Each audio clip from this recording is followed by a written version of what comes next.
नमस्कार, मी शीतल मुळे. रोज रोज काम करून खूपच वैताग आलाय. प्रत्येकांना संडे असतो यार. आम्हाला संडे असतो पण सुट्टी नसते. आणि माणसांना संडे असतो, सुट्टी असते, मस्त मजा मारतात. चला सोडा. सकाळी उठली कारण की त्यांना कामाला जायचं होतं ना. त्यांना पित्ताचा वगैरे त्रास होतो म्हणून मूग डाळ बनवायला घेतली. मूग डाळ बनवून झाल्याच्या नंतर इकडं कणिक वगैरे मळून घेतलं.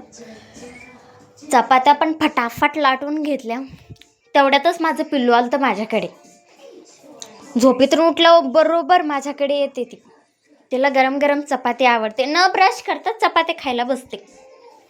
मग तिला चतकोर चपाती दिली, गोल राऊंड बनवून. लगेच मग ते पण उठले. त्यांना जायचं होतं ना कामाला, त्यासाठी. मग लगेच बेड पण आवरायला घेतला. पिल्लू लगेच माझ्या मागे तिथं पण आलं. तिला म्हणलं खेळ तू पिल्लू. मग तिला खेळायला काय देऊ प्रश्न पडत होता, कारण की ती कधी खेळतच नाही.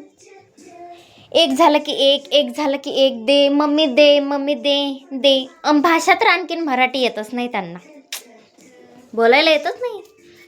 चला मग इग्नोर करून मी लगेच बेड आवरायला घेतला. चादर वगैरे खाली आपटली. बेड लगेच नीट लावून घ्यावं म्हटलं.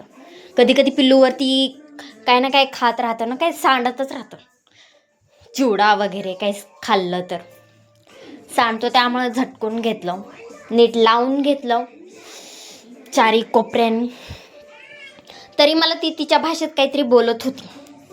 तिची भाषा मला समजतच नाही पहिली गोष्ट, कारण की आमच्या गल्लीमधले सगळे विचारतात, अहो ती काय बोलते हो. आता त्यांना काय सांगू, मलाच कळत नाही तर त्यांना काय सांगू मी.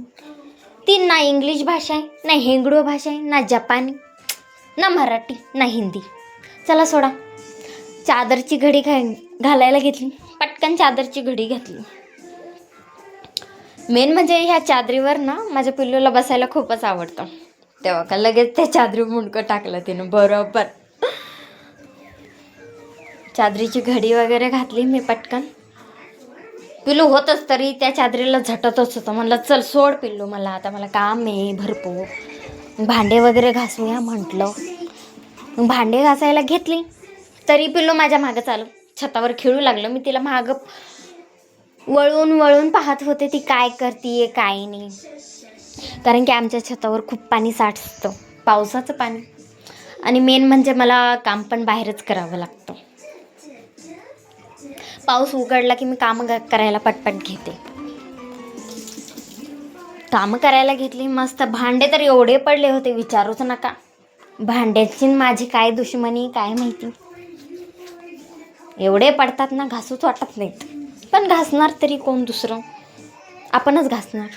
घासायला बसले, जे धुवून ठेवायचे ते टोपलं विसरून गेले. ते आणायला परत गेली. ते आणून ठेवलं. भांडे हिसळून घेतले, खसा हिसळून घेतले.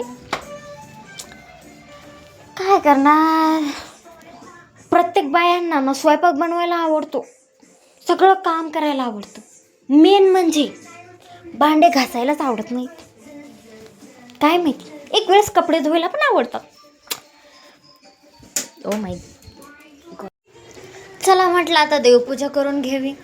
अगोदर तुळशीला पाणी घालावं म्हटलं, नंतर पाऊस आल्यावर मग कशाचं थोडंसं पाणी घालावं म्हटलं मस्त. त्यामुळे तुळशीची पूजा करायला घेतली. तुळशीची पूजा केली. सूर्य तर काही निघाला नव्हता बाहेर, सूर्याची पण पूजा केली मी.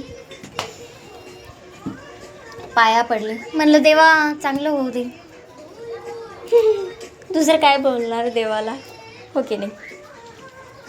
मग लगेच देवपूजा, घरातली पूजा, देवपूजा पण करून घेतली पट मस्त. कारण की खरं सांगायचं म्हटलं तर देवपूजा केली ना तर घरात एवढं प्रसन्न वाटतं आणि एवढं छान वाटतं ना, खूपच भारी.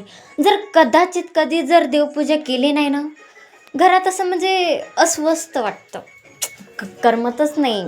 देवपूजा केल्याशिवाय घराला घरपण पण येत नाही. म्हणजे असं वेगळंच असतं काहीतरी, फ्रेशनेस म्हणल्यासारखं. फरशी पुसून घेतली फटाफट. हे फरशीचं पण एक काय असतं की सारखं पुसून घ्या. फरशी नाही आहे माझ्या घरामध्ये, गच्ची आहे. ते पुसून घ्यावे म्हटलं. कारण की आमचं पिल्लू होतं गादीवर उड्या मारू लागलं उठून उठून उठून. मी म्हणलं खेळा आता तवर, तोपर्यंत मी फरशी पुसून घेते. जेव्हा ती गादीवर खेळेल ना तेव्हाच मी का नाही फरशी पुसायला घेते. ती खाली असली ना पाय पण वल्ले करते, नाही तर घसरूनच पडते. त्यामुळं धन्यवाद.